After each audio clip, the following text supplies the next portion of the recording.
Sejam novamente muito bem-vindos ao nosso novo formato de encontro, nosso podcast, próprio podcast, filho único, original do Direito Médico Veterinário. Sou Renata Arruda, sou advogada, sou especialista em Direito Médico e atuo de forma exclusiva para a medicina veterinária. É importante a gente repetir, apesar da gente estar aqui no nosso segundo encontro, é importante a gente repetir por que a gente está fazendo esse novo modelo de transmissão. O objetivo é que a gente leve mais informação para vocês, informação de maneira relevante, não só sobre o direito médico veterinário, mas também sobre direito, medicina, as especialidades, gestão, processos, prevenção jurídica, que vai ser sempre o nosso foco. Mas, para isso, novamente, vou precisar repetir que a gente tem uma premissa extremamente importante. Todo mundo que estiver aqui comigo, até porque não farei isso sozinha, as pessoas que estarão aqui comigo são necessariamente pessoas muito melhores do que eu. Então, meus convidados vão agregar, tenho certeza, muita informação para vocês. Então, eu fico extremamente honrada em apresentá-los para aqueles que não os conhecem e também compartilhar seus ensinamentos aqui e suas experiências. Estou extremamente lisonjeada com o meu convidado de hoje, desse episódio número 2 do podcast. É uma pessoa referência na medicina veterinária, referência não só para vocês, médicos veterinários, para quem estiver assistindo, para os clientes, referência para os nossos felinos. Então, é uma honra recebê-lo aqui. O meu convidado se chama Dr. Pedro Horta, e eu vou deixar aqui para você o ônus. Não sei se isso é ônus, mas enfim, para você começar a falar com a gente, com quem está assistindo, se apresentando, que eu acho que você se apresenta muito melhor do que eu. Muito obrigada por ter aceitado o convite, por estar aqui hoje. É isso, eu que agradeço o convite, é um prazer estar aqui, obrigado pelas palavras. Me apresentar sempre é difícil. Eu sei que é difícil. A definição que eu acho que eu gostaria, eu sou um veterinário que atende gatos. Mas eu acho que isso é um pouco... As pessoas não gostam tanto assim. É muito sucinto, né? Porque muita gente... Eu não sei, mas pode ser que a gente tenha veterinários e clientes também, né? Porque pode ser que isso chegue a alguém que é cliente apenas. Quem é você, né? Qual a sua história na medicina veterinária? Eu sou formado em veterinária pela USP, me formei no século passado, no finalzinho do século passado, mas lá... depois disso fiz rodízio e residência na USP, trabalhei num hospital grande aqui de São Paulo durante uns 10 anos, nesse período fiz meu mestrado na USP, depois disso fui trabalhar numa clínica referência de felinos, e nesses últimos 5 anos eu parti para um novo projeto que é ter um hospital só de gatos, que é o Hospital For Cats aqui em São Paulo, que hoje eu sou o responsável dele. Tá. E, além disso, também dou algumas aulas em cursos de pós-graduação, de felinos, de especialização. Também dá palestras, né? Palestras, essas coisas. Tudo que também eu não me considero muito professor, eu me considero mais clínico, que dou umas aulas de vez em quando, porque é o que eu gosto, sabe?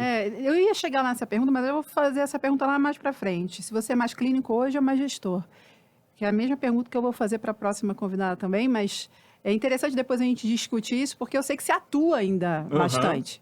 Mas o nosso tema de hoje é: os gatos vão dominar o mundo? Eu não me respondo agora, porque a gente vai discutir sobre isso para ir chegar a essa conclusão lá na frente. Primeiro eu vou trazer uns dados estatísticos que eu peguei do Censo Pet do IPD, do Instituto Pet Brasil.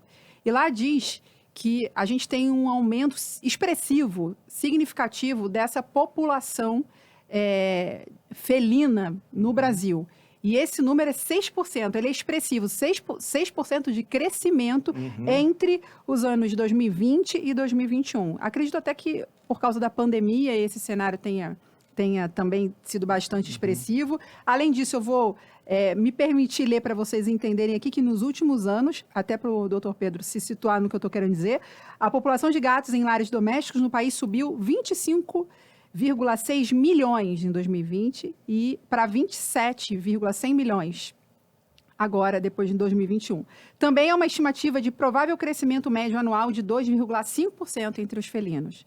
A gente sabe que ainda há uma predominância de cães aos gatos, mas o que a gente tem com esses dados aqui é que a proporção de crescimento é maior em felinos do que qualquer outra espécie que a gente tenha avaliado aqui. E a gente vai falar, inclusive, da espécie humana. Não, aí, antes de você responder, calma. Tô calmo. Na sua formação, que você falou aí desse finalzinho do século passado, você já imaginava esse cenário? Primeira pergunta. Segunda, você achava que você ia se dedicar tanto hoje? Hoje, eu acredito que você está, né, na crista dessa onda, ou então no início, talvez. A gente nem sabe nem mensurar isso. Que você ia conseguir, e você ia estar na sua carreira se dedicando, a gente vai explicar para vocês o porquê, de maneira tão significativa assim para os felinos? Agora sim. Agora sim. Bom, esse crescimento de gatos, isso é mundial, né? Isso nos Estados Unidos, na Europa, tudo isso tem. Cachorros ainda são mais. Eu nunca me lembro se são aves ou peixes. Tem um dos dois que é mais pet ainda, mas também quem tem um aquário tem 50 peixes, né? Então, mas acho que gato também, né? Então ainda sempre tem mais cachorro, mas o gato sempre vem crescendo mais. E isso é mais lógico, né? O gato se adapta mais ao nosso estilo de vida hoje em dia, né? A gente está vivendo cada vez em lugar menor, fica o dia inteiro fora de casa, tem que trabalhar. Mesmo cidades pequenas, elas têm se verticalizado. Então, o gato se adapta melhor a esse nosso novo estilo de vida, então eles estão crescendo muito. E isso tem sido um problema que o mundo inteiro também está vendo, que apesar dos gatos crescerem mais que cão, o atendimento veterinário a gatos não cresce do mesmo jeito, a rotina de gatos veterinários não cresce, o que é um problema, tanto do ponto de vista de gestor, que estamos perdendo clientes, e tanto do ponto de vista médico, porque é um monte de animal que está sem assistência, sem cuidado, sem orientação, sem nada disso.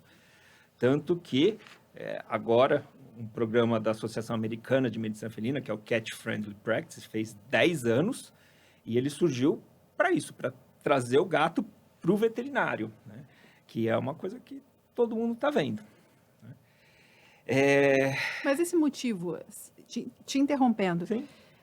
O motivo desse gato não ir tanto é porque ele fica menos doente ou porque o dono, o responsável, né? A gente sabe que hoje tem complicado falar dono.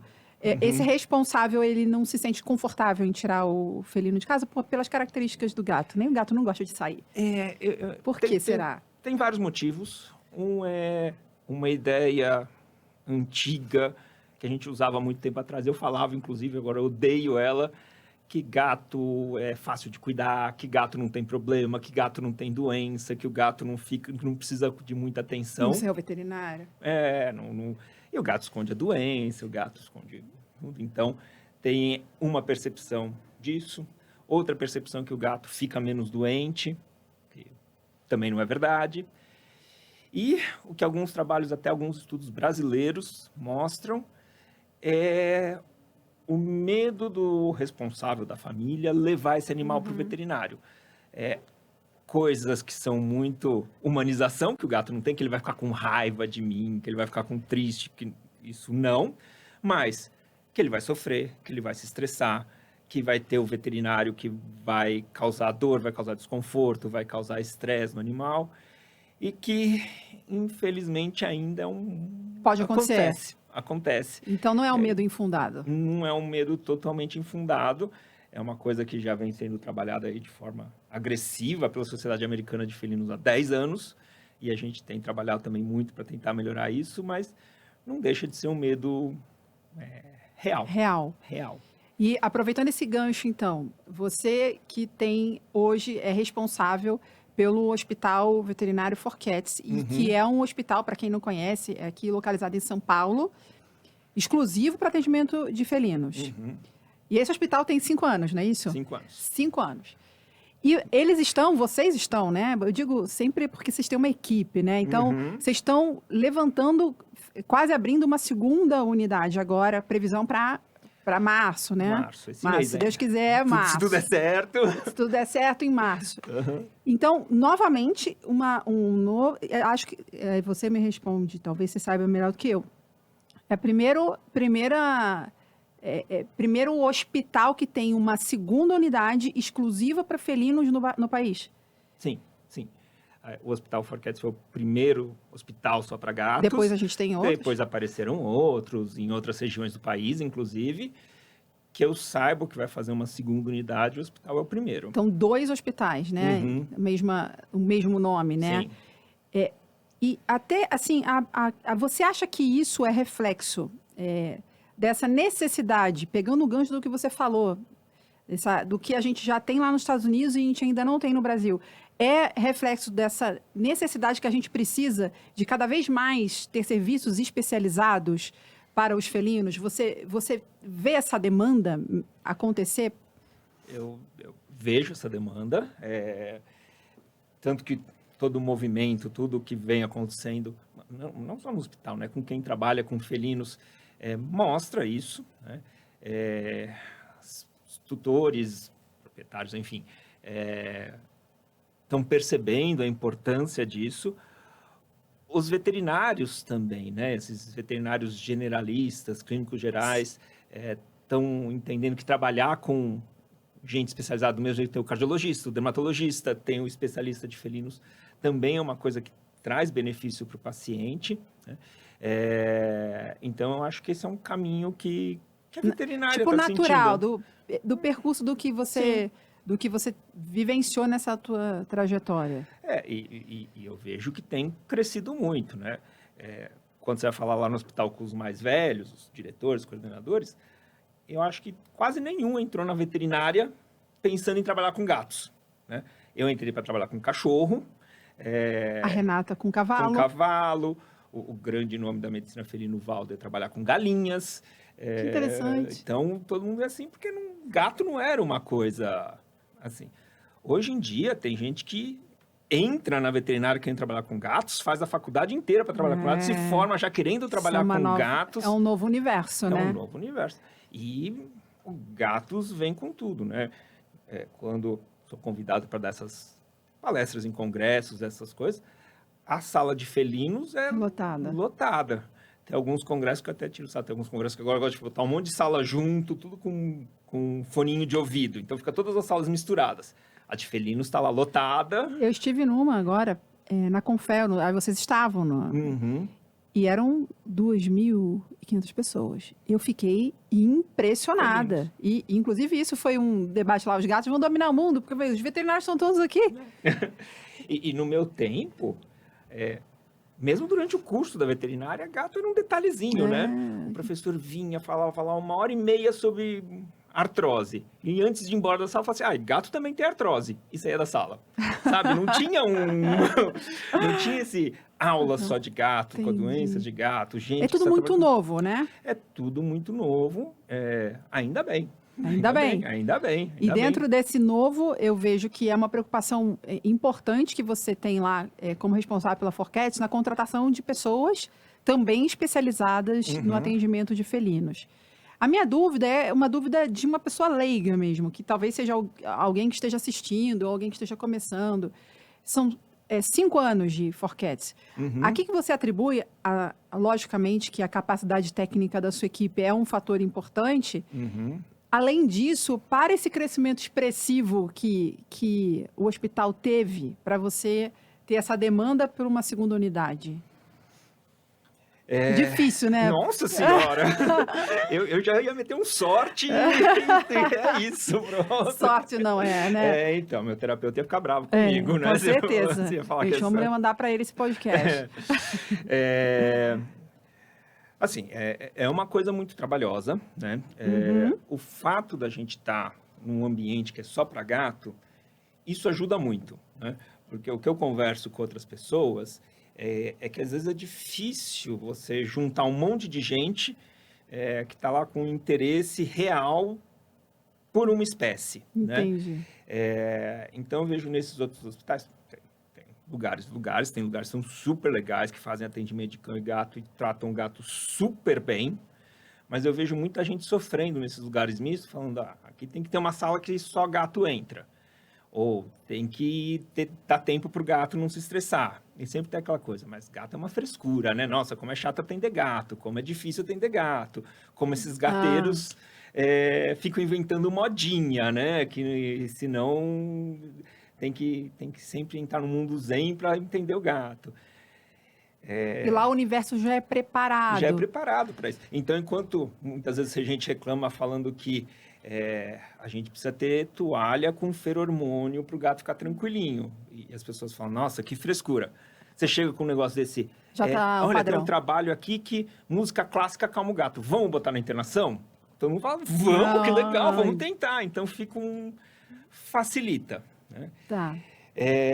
Já fugi totalmente da sua pergunta. Não, mas eu acho que tá dentro dessa coerência do porquê um crescimento tão expressivo. Talvez seja porque realmente é um tratamento diferenciado. Sim, é um tratamento diferenciado, é um tratamento...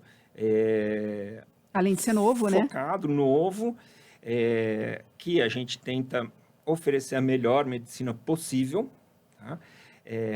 Tenta fazer, até por ser gato, um serviço completo, então ter o máximo de coisa que a gente consiga ter no hospital, raio-x, ultrassom, laboratório, internação, tudo facilitando no a vida só. do cliente, né?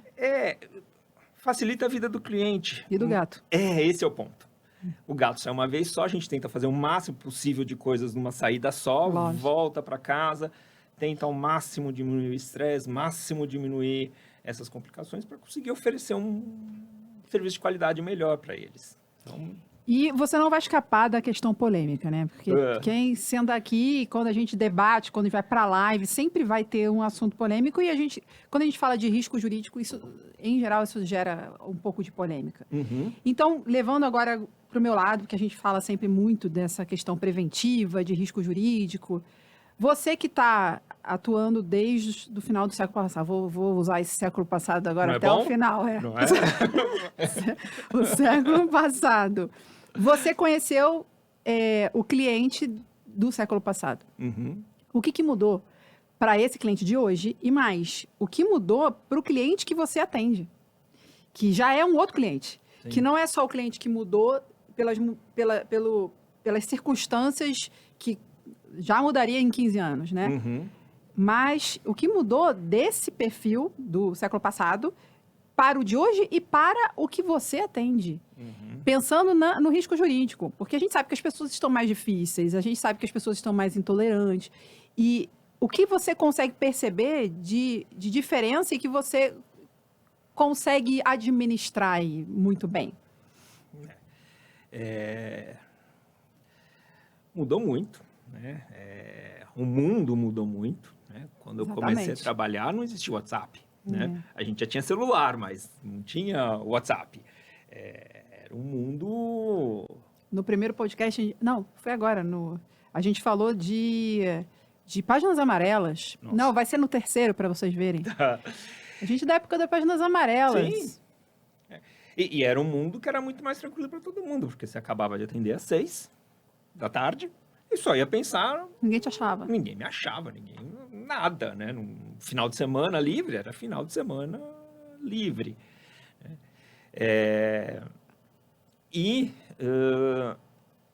Eu acho que tinha um pouco menos de exigência dos tutores, né?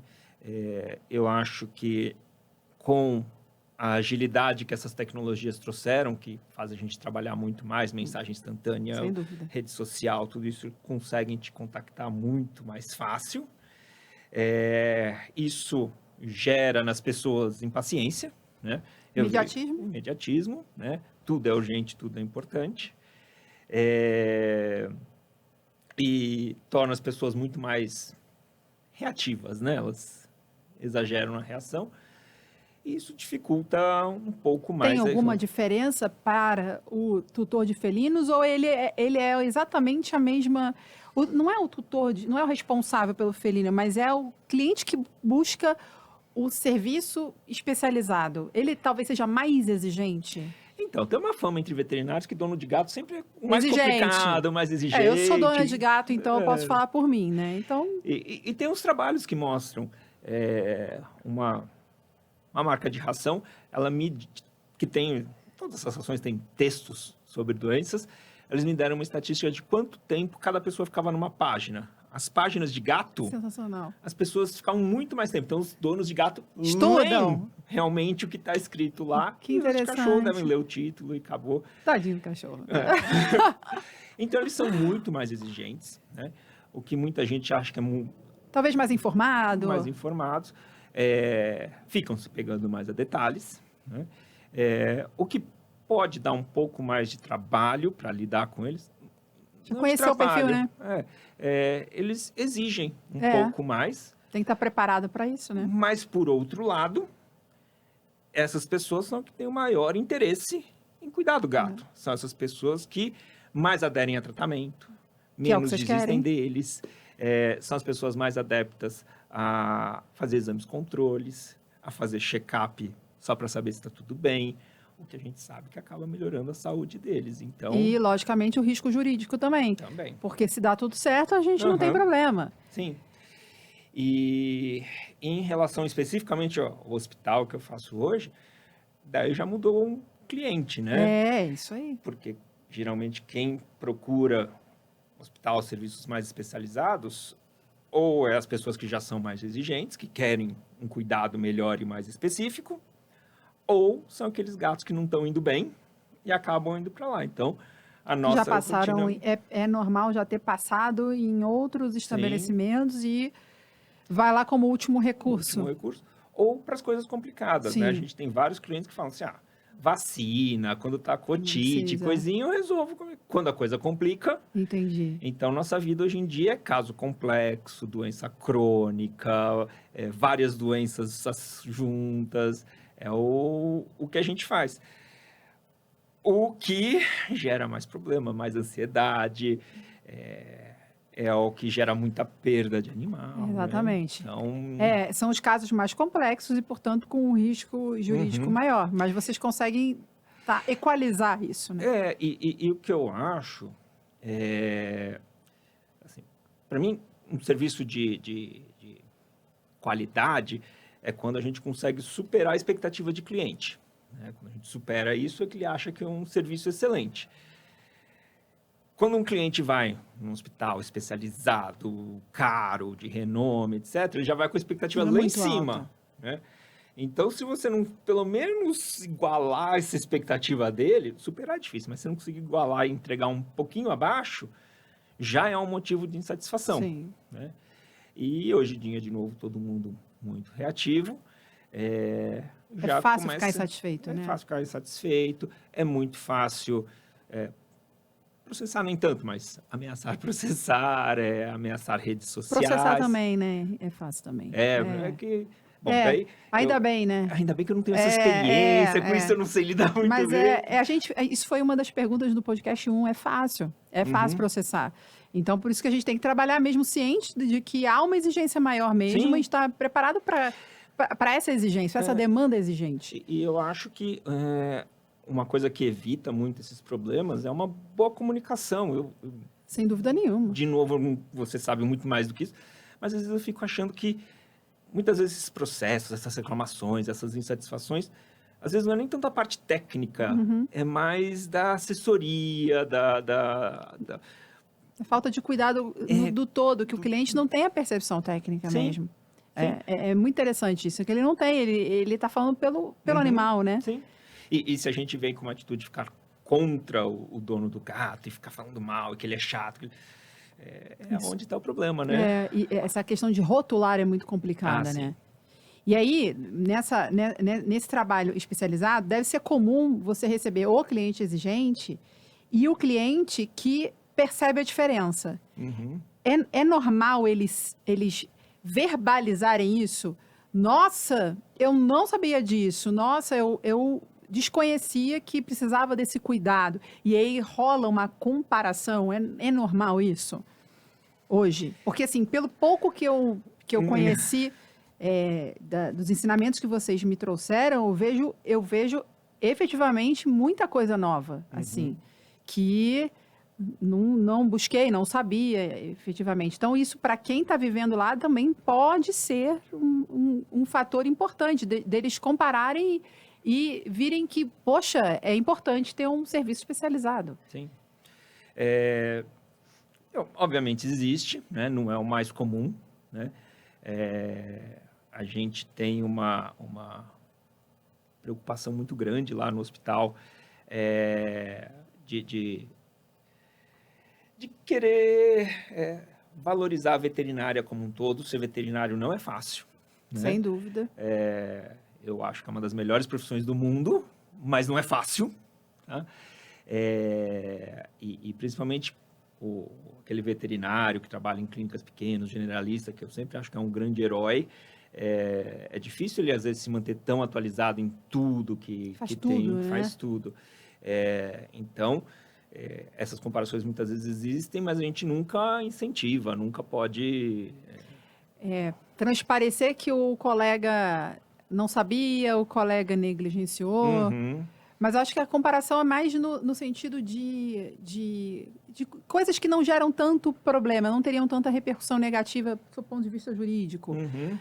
Sei lá, olha, precisa de X caixas de areia para cada gato. Informações que para vocês são essenciais, mas para a gente, que é cliente, talvez isso não fosse assim tão importante. A gente precisa de mais detalhamento. E acho que o cliente vai... E é normal, a gente cliente... É normal ser humano, né? A gente compara sempre. Uhum. E vocês devem ter esse tipo de contato com o cliente todos os dias. A não ser que aí não sei também se vocês têm esses dados, se o cliente de vocês é um cliente que já buscava o serviço especializado, né? Porque já é um cliente... A gente tem bastante clientes diferenciado. Que são nossos, que vão lá no hospital para qualquer coisa, para vacina, para tudo. Então, cuidam dos gatos lá. A gente tem muitos casos encaminhados, tem muitos que procuram. Quando a coisa não está indo bem, muitas vezes existe a comparação mesmo, né? É normal. É normal. A questão toda é só levar isso na base da normalidade, não como um subterfúgio para angariar cliente, né? Não. Que não é esse o nosso objetivo da pergunta, de forma alguma. É apenas para demonstrar que talvez muitas informações os clientes ainda não tenham acesso mesmo. Sim. Por não ter ainda buscado um serviço especializado. Não que seja melhor ou pior, né? A questão toda é ser especializado. Sim. Específico para o felino. E o que a gente trabalha muito com veterinários generalistas, essas coisas, como um serviço especializado mesmo. Ele cuida do gato como um todo, e para as coisas complicadas a gente resolve. Se tem um problema de coração, cardiologista. Se tem a pele, manda para o dermatologista. E começa a fazer uma equipe multidisciplinar. Todo mundo seria o mundo ideal, né? Seria o mundo ideal. É tema para um próximo podcast, essas questões difíceis, ética entre colegas, que não é o nosso foco, né? Logicamente, hoje... Porque muita gente reclama desse encaminhar, né? Não encaminha, ou então o que encaminha não devolve. Isso não dá para a gente discutir, não é o objetivo do chamado Pedro hoje aqui. O doutor Pedro vai falar sobre felinos. Sim. Que essa questão é muito mais polêmica do que, né? E não até porque esse sistema todo que vocês criaram caminha muito bem. Né? Então, obviamente, você não conseguiria ter uma segunda unidade se você não conversasse com os seus vizinhos, se não tivesse essa política do encaminhamento. E eu vejo que vocês trabalham muito bem dessa forma. E aí, levando, logicamente, pegando dessa questão do percurso natural de buscar um serviço especializado, a gente começa a falar da graduação desses alunos. Então, você que veio do século passado já falou, nem mencionava gato. E hoje, será que esses veterinários, em geral, já sei a resposta, mas sobre gato, eles saem preparados para essa demanda específica de felinos, saem preparados também para esse universo de recorde de crescimento de população felina no Brasil e para essa população de clientes exigentes também? Que falta? Isso é difícil, né? A gente tem um mercado super saturado, né? A gente tem, sabia os números, já esqueci, sou ruim de número, uma quantidade insana de faculdade veterinária no Brasil. Né? Uma vez me deram... Nossa, era 150 e poucos. Eu vi que... Uma vez também mandaram um dado, que eu não sei se é verdade ou não. Posso ter já perdido do direito, eu já sabia também. Mais de 1.500. Mas o Brasil tinha mais faculdade veterinária do que os Estados Unidos, todas somadas. Somadas, no verdade. Brasil tinha mais. Então, são milhares de veterinários todo ano sendo jogado no mercado de trabalho, né? O que isso dificulta as coisas, é muita faculdade, algumas com ensinos não tão bons, né? Ensino EAD. De novo, eu sou do tempo de faculdade pública que eu tinha 8 horas de aula todo dia, de segunda a sexta, né? Hoje em dia os alunos fazem 3 horas por dia noturno. Outro dia eu ouvi uma veterinária falar que ela aprendeu matéria de cirurgia EAD. Então. E assim, isso infelizmente afeta a qualidade do serviço, da profissão. E sendo muito justo, né? Eu tenho no hospital gente que fez faculdades noturnas, 3 horas, que se dedicaram e são excelentes. Conheço alunos dessas faculdades, do mesmo jeito que eu conheço aluno da USP, que também é muito ruim, né? E toda profissão tem isso. Mas, de um modo geral, sente-se que as faculdades, que os alunos estão saindo menos preparados para isso, né? Para a questão técnica, né, que a gente está falando nesse momento. Para a questão técnica e de treinamento também, de atendimento. De atendimento. Saber lidar com o cliente. Com a nossa população, que é, de novo, essa população mais exigente, mais reativa. Depois da pandemia, piorou mais ainda. Com certeza. Gente que é um pouco mais reativa. Como você disse, né? A expectativa desse cliente é muito alta num serviço como você presta. E você pega um veterinário que também não está legal, né? Também exatamente, tá tem ansioso, outro lado. Também tem expectativas, está cansado, ganha pouco. Então... É um embate, mas por vários motivos a gente tem, né? Um dos primeiros motivos novamente, vai ficar até repetitivo, a gente estava falando é a questão financeira para o cliente, né? Sim. O cliente, muitas vezes, não tem esse recurso financeiro e a gente, diferente da medicina humana, que o debate era sobre medicina humana e veterinária, na medicina humana a gente tem o SUS, na medicina humana a gente tem plano de saúde. A gente ainda não tem esse universo na veterinária. E isso, o impacto financeiro dói. Sim. E a veterinária está seguindo um caminho da medicina. Tá. Que ela está ficando muito cara. Tá cara. É muito cara a veterinária. Cada vez tem mais exames, cada vez tem mais coisa que a gente pode fazer. Elas estão ficando caras. Então, para fazer um atendimento de excelência... É caro. É caro. É caro. Então, e isso complica, isso traz Isso traz a frustração, isso traz uma expectativa de resultado para o cliente, e esse cliente é o que vai exigir desse veterinário que saiu da faculdade. Eu digo que eles são jogados numa arena. Eles são jogados numa arena, porque tem que ter um preparo, e eu digo emocional mesmo também, para lidar com a exigência desse cliente, até para poder gerenciar essa expectativa dele. E... pelo que eu vejo, não só pelos processos e não só pelos que vocês me relatam, não tem essa formação na graduação, né? Eu acho que ainda uma ou outra faculdade se preocupa com isso. Até o próprio direito médico veterinário não é tema de faculdade, ninguém aprendeu isso. Então, como que a gente quer que a gente não tenha problemas, porque eu falei que isso ia ser polêmico, né? Se eles não são preparados, só vão ser preparados quando se dão conta de que a profissão não é aquilo que eles esperavam, né? E nessa, muita gente boa que eu já vi acaba abandonando, né? Então, e gente boa, né? Infelizmente, cai no mundo real, é jogado nessa arena. Na arena. Eu acho assim, na minha opinião, falta isso, falta também um cuidado de gestor com a equipe, porque ter uma equipe coesa, como vocês têm, outros locais têm, não é uma tarefa fácil. Isso também daria um outro podcast. Porque isso, logicamente, essa unidade que vocês construíram, que vocês têm, faz com que vocês tenham menos problemas, faz com que a equipe se sinta... E a sua equipe em especial, isso não era o nosso objetivo aqui, mas se vocês quiserem depois isso até a gente tira, mas eu acho que não tem porquê. Eles se sentem extremamente honrados em trabalhar. Então, isso é importante para a equipe. E é muita reclamação no sentido oposto que a gente vê por aí. E aí vem o veterinário cansado, o veterinário que não tem nem condições de receber alguém porque ele está mal, né? Eu acho que... Também não era, acho que, muito tema, mas enfim. Mas eu ele acho desdobra. que isso é uma coisa complicada. Isso é uma coisa que dá muito trabalho, né? Isso é uma coisa que eu já percebi há algum tempo, eu vendo muito no hospital, é que a gente trabalha para pessoas, né? Quem faz veterinária porque não gosta de pessoas, Tá errado. tá errado. Ou vai trabalhar no zoológico, vai trabalhar em alguma coisa que não lide com pessoas, né?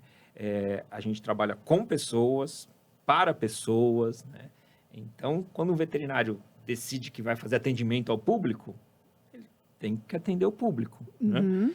E quando a gente junta um monte de gente, esse monte de gente tem que estar bem. Porque o veterinário Sim. cansado, estressado, preocupado, ele não atende bem, ele não cuida bem, ele não está firme o suficiente para dar o apoio que o tutor precisa. Então, fica difícil. Fica mais arriscado, né? Mais Até sob o ponto de arriscado. vista jurídico. Sim, sim. Agora, manter uma equipe assim não é fácil. Você precisa... É contínuo, né? Contínuo. E lá no hospital a gente tem desde os mimos de massagens e frutas e tudo isso. Tem Interessante. todas as aulas. A gente já teve cursos de apoio psicológico com psicólogas, aulas de comunicação, aulas de... Tudo tentando melhorar o que a gente deveria ter na graduação e não consegue, né? E o próximo passo que a gente está querendo é começar realmente a fazer programas de treinamento, tá? Como trainee, residência, essas coisas, para realmente pegar esses alunos que ainda não estão saindo 100% da faculdade e terminar de preparar eles para fazer o clínico de gatos que a gente precisa, ou que os gatos precisam. Esse é um projeto de vocês, então? Sim. Que agora a gente está tentando abrir uma segunda unidade, que está dando um pouco de trabalho. Mas assim que ela abrir, a gente... na equipe, a gente tem um monte de professores, gente que já foi de faculdade, gente que coordena cursos de pós-graduação. A gente tem lá um material humano... Qualificado, muito bom. Super qualificado.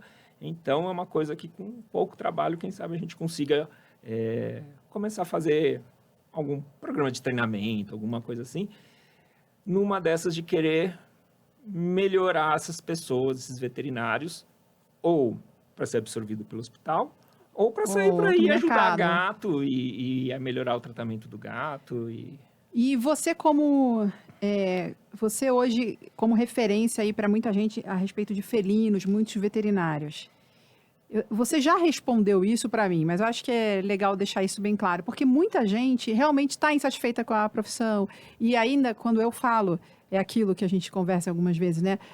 Eu sou portadora da má notícia, isso aí eu prefiro não saber que alguém foi denunciado, não preciso não saber que o número de processos aumentou, porque vem informação que não é agradável. Uhum. Só que a gente precisa falar, olha, você está fazendo uma conduta errada, isso aí vai te gerar um maior risco. E é sempre muito ruim saber que você está na contramão do que deveria. E ainda entra essa questão toda da lida com o cliente, que eu acho que isso talvez seja o ponto mais sensível de quem assiste, né? É muito difícil lidar com o público. É o que você falou, o veterinário vai lidar com o público. Sim. Você falou isso com muita naturalidade. Que dica você dá para quem está te ouvindo? Porque para conseguir ficar num hospital em 5 anos e construir outro, vocês, obviamente, têm essa habilidade. Que conselho ou orientação você daria para esse veterinário que está numa situação difícil, que não está aguentando mais, o cliente que está, de algum jeito, gerou um abalo emocional, ou então para aquele que está se formando, o que você daria de orientação? Porque muitas vezes há uma percepção de que eles vão sair lesos, né? De que não vai ter problema. Uhum. Será que dá, até eu ia fazer uma analogia com o gato, né? Será que dá para sair sem nenhum arranhão nessa trajetória toda? Ou é mais arranhão do que ficar liso, sem nenhum tipo de problema? Sair sem arranhão, acho que hoje em dia não dá, né? Quem atende sempre tem uns arranhões, tipo, eu tô arranhado agora. Literalmente. Literalmente. Não, Mas eu acho que hoje em dia, Renata, do jeito que está o mundo, do jeito que está a exigência das pessoas, tem gente muito legal no mundo, mas sempre tem alguns que dão trabalho e a gente sempre se lembra de quem dá trabalho, né? É impressionante, você recebe Um monte de elogio. Um monte de elogio. Daí, na hora que vem um cara que fala que é muito ruim porque eu tive que esperar 1 hora para ser atendido. Daí seu mundo cai e fala, que saco, né? E você ignora tudo isso. Tudo que você já construiu. Uhum. De novo, com o nível de exigência, com as pessoas muito reativas, com as pessoas com muito acesso à informação, né? E muitas vezes informações ruins. Exatamente. Você tem que gerenciar essa informação ruim, né? Uhum. E sabe, você vai lá, você estuda, você faz oferece um tratamento, a pessoa fala que a tia, o Google, recomenda, falando que está tudo errado. Você fala assim, não é Exatamente. isso. Isso tudo é muito difícil. Então, mas faz parte, não? Esses arranhões fazem parte. O que precisa é se recuperar desses arranhões, né? Tem uma parte muito pessoal que me preocupa muito, que é muito mais grave, que é o nível de burnout, de estresse, de abandono de profissão, de suicídio na veterinária, né? Que isso é super grave no mundo inteiro, né? Classicamente, medicina sempre foi a pior profissão do mundo, né? Em níveis de abandono de profissão, divórcio e suicídio veterinários no mundo já passaram, né? É uma carga emocional muito grande. Pesada. Então, se alguém está nesse ponto, a dica é busca ajuda. Busca ajuda. Né? Busca ajuda profissional, busca amigo, busca professor, busca mentor, mas busca, tá? Clientes assim vão existir. Vão existir. Só que ele não pode ser um impedimento, né, para você caminhar, continuar. Sim. Porque eu acho que a pessoa às vezes chega num limite, né? Sim. E precisa ter essa rede de apoio e continuar, né? Saber cicatrizar esses arranhões dele. Saber né? que existem bons gestores também, né? E tem que ter assim, o ser humano não é perfeito, todo mundo erra. Todo mundo já errou, né? Obviamente a gente toma muito cuidado para não errar, né? Um cozinheiro, quando erra, queima comida, né? Um piloto de avião mata 200 pessoas. Exatamente. Então, a gente tem que ter o cuidado do piloto de avião, que é o que a gente tem, fazendo a coisa o melhor possível. Mas erros acontecem, né? O importante é aprender com esses erros, evoluir, reconhecer, né? E não deixar isso afetar você de uma forma tão grande. E tem as dores de cabeça que a gente vê por aí, como processos, difamação. Exatamente, esse é o tema do nosso próximo podcast, difamação em rede social. E muitas vezes de uma forma injusta, né? De uma forma que às vezes eu acho que é mais comunicação, identidade. Né? Eu vejo que, por exemplo, tem tutores de gatos que eu atendo há 15 anos. São meus clientes há 15 anos. O que eu falar, eles fazem. Se eu errar e eu falar para eles, errei. Vai estar tudo certo. Tá tudo certo, eu sei que você fez seu melhor. Né? E era o que era lá para trás. Né? O meu avô era médico. Legal. Ele era médico há 100 anos atrás. Né? O que ele falasse era lei, porque ninguém discutia com ele, né? É muito diferente essa situação quando você é mais inseguro, quando você está começando, quando você está atendendo pela primeira vez um cliente. Então, é difícil, né? Uma vez, uma aluna me pegou numa bem simples, que é negócio de passar algodão com álcool antes de fazer vacina. Que a gente sabe que não serve para nada, né? Então, eu faço aplicações subcutâneas sem nada. Levanta a pele e faz. Daí uma aluna veio falar comigo, recém-formada, falou assim, você não passa álcool? O povo não reclama, não acha ruim? Eu falei assim, não acho ruim. Tem até umas teorias que não é bom passar, mas não acho ruim, eu faço. Daí ela falou assim, mas é fácil para você aqui, né, fazer isso. Se eu vou fazer lá na minha clínicazinha com essa carinha de criança, os caras vão vir caindo em cima de mim. Daí a gente percebe, né? Onde ela tá também importa. E que coisa, né? Para fazer uma vacina, tem que explicar que não vai passar álcool, porque se der uma reação granuloma, pode ser que o tutor vai cair em cima dela, porque ela não passou alquinho antes de fazer uma aplicação. é difícil. É um mundo novo. É um mundo novo. É um mundo novo, mas É um acho mundo que a novo. questão é se adaptar a isso, Sim. né? E você acha que faz parte dessa adaptação toda? Também, ó, eu não tenho dúvida que se você fala em novidade, imagina gestão jurídica. Passar por gestão geral, né? Porque veterinário muitas vezes só faz a veterinária e depois vê que ele tem que fazer um monte de outras coisas. Por isso que eu falei Pedro gestor, porque hoje você tem que gerir duas unidades. E você também é médico. E, na verdade, você é mais médico do que... Você fala, eu sou mais clínico, né? Mas será que dá para divorciar? Assim, ó, eu sou só médico, não cuido dessa parte de gestão e gestão jurídica. Você acha que vai dar para evoluir sem se preocupar com essas questões de reflexo em exposição, reflexo em processo? Acho que não. Enquanto ser só médico e não ser gestor seria um sonho para isso, né? Seria muito bom, né? Seria pra muito vocês? bom. E, obviamente, tem gente que faz isso, tem gente que é só veterinários e são muito sortudos. Que tem um suporte, Tem né? um suporte.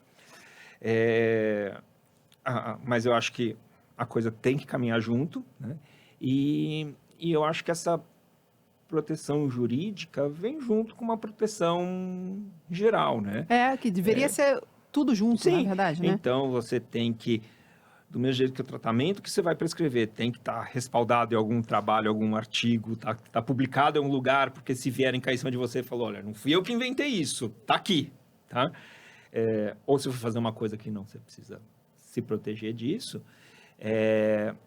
Esse respaldo jurídico que eu vejo é que te traz uma proteção a mais, A tranquilidade, uma né? tranquilidade a mais, e até mais do que isso, né? Eu acho que quando você começa a fazer as coisas que você gosta, que é chato, né?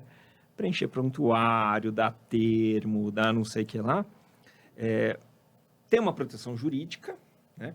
Que, de novo, graças a Deus, esse não é uma coisa que me preocupa. E não, mas não é o foco, né? não é o foco. Mas tem uma outra coisa que eu acho que agrega muito, principalmente num hospital grande, cheio de gente, que vai igualizando o serviço e vai melhorando esse serviço, porque, de uma forma ou de outra, você acaba melhorando a comunicação. Se todo mundo tem que preencher prontuário, o próximo coleguinha que for atender o Também. gato tem um prontuário todo preenchido, bonitinho, o que facilita para esse colega e melhora o atendimento ao gato. É lógico, quem ganha é o gato. Se você tem lá todos os termos explicando bonitinho quais são os procedimentos, o tutor vai ter essas informações. Ele vai estar mais consciente do que vai acontecer com o gato dele, melhora o atendimento para o veterinário. Então, Essa percepção muito nova, Pedro, você nem imagina. Isso é muito novo. O que você está falando é ferramenta, assim, é a pérola que a gente fala de direito médico. Então, essa percepção só tem quem vive mesmo. É muito difícil você colocar isso para o veterinário de uma maneira concreta. Para ele é tudo muito abstrato ainda. Para ele, muitos já viram, mas muitos ainda nem sabem do que a gente está falando. Esse é o objetivo da gente levar esse conhecimento para eles. Não, eu acho que essa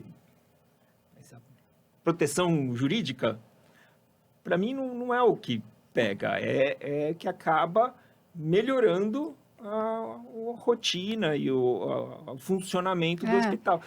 É o que a gente chama de consequência direta, e a indireta é a proteção jurídica e a segurança dos colaboradores. A direta é a melhoria no serviço, a qualidade do serviço. Isso é bem interessante você ter colocado, porque eu não lembro de você ter ouvido isso antes. Isso é uma percepção sua. Mas tomara que isso seja também, de novo, que cresça da mesma proporção que os felinos, né? Porque essa é a ideia. E agora, para a gente chegar ao fim, que eu nem sei quanto tempo, porque o negocinho morreu do meu time.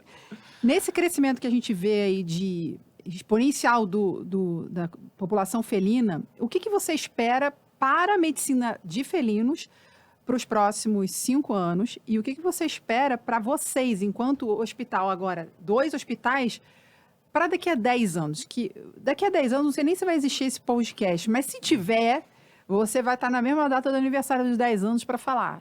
O que aconteceu? O que você espera? Para a medicina de felinos, isso aqui é bola de cristal, né? Chutão. Para o que você quer, na verdade, né?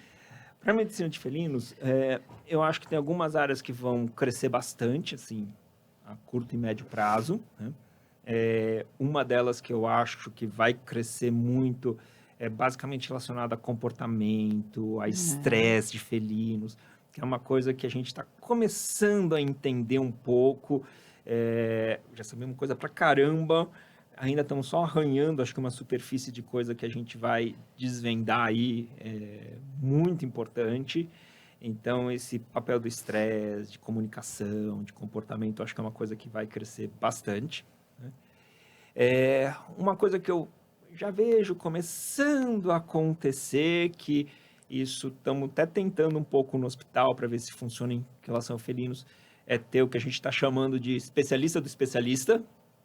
Então, quando a gente pega um especializado em felinos, ainda é um especializado numa espécie, né?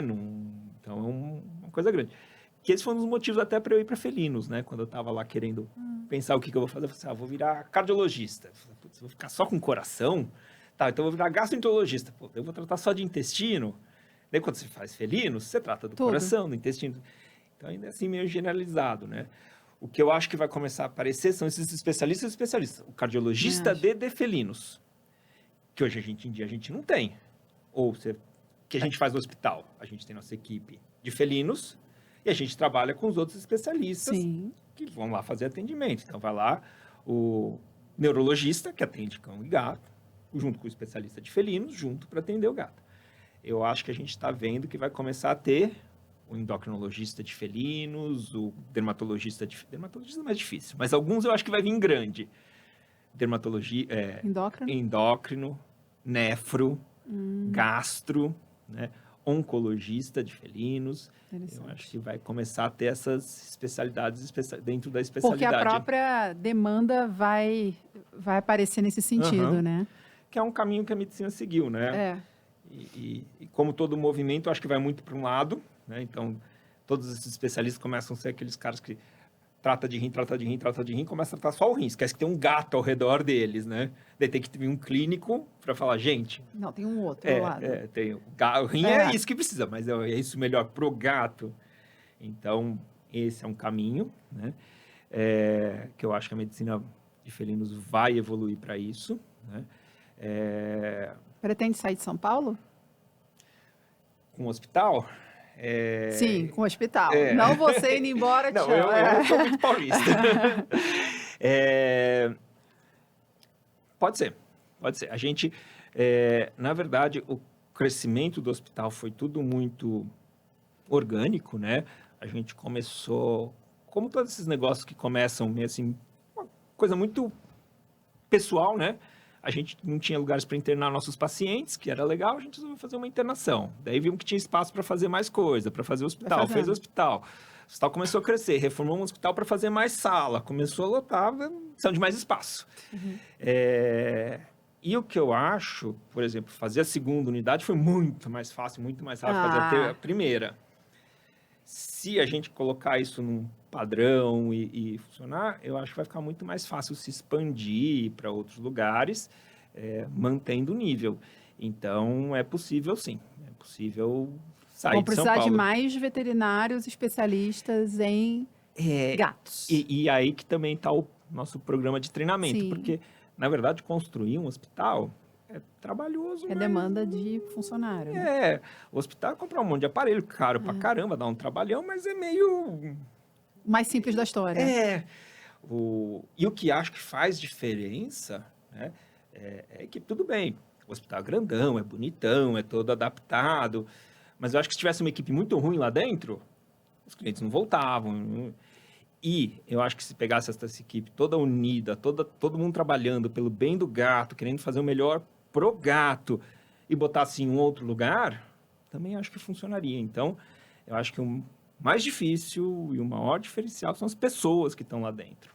Né? Eu não tenho dúvida. E é isso que a gente tem que valorizar, tem que cuidar delas. E construir mais, né? Sim. Se vocês puderem passar esse know-how, né?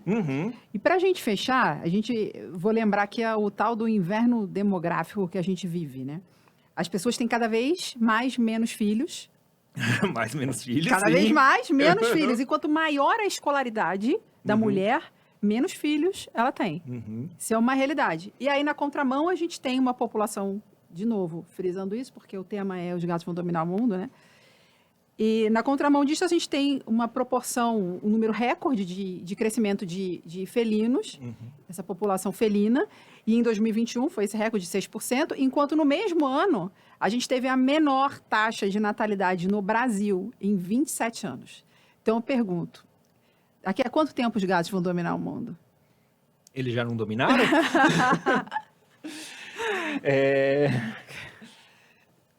Só uma Olha, questão de tempo. Eu acho que é questão de tempo. Eu acho que eles não digo que vão dominar o mundo, né? Eu acho que tem espaço para tudo. Eu amo cachorro e tenho cachorro. Tenho gatos. Também tenho. E acho que é um animal muito legal que conforme as pessoas vão conhecendo, elas vão cada vez querendo mais.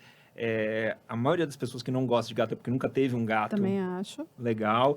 Então, acho que tem tudo para crescer e é um mercado bom e a gente tem muito para oferecer para esses animais. A medicina veterinária ainda é boa? É o recado que eu queria que você desse para o veterinário que está assistindo, principalmente, você vê como é que eu sou, né? Eu falei que ainda está inteira a xícara, então assim, eu tô no lucro. Que recado você dá para esse veterinário que está aí no mercado e que ainda talvez não tenha se achado, ou então está insatisfeito, está querendo desistir? Porque você tem uma história, uma trajetória bonita, né, que você se orgulha, e aí está dando espaço para muita gente aí no hospital, e enfim, é só o começo, né?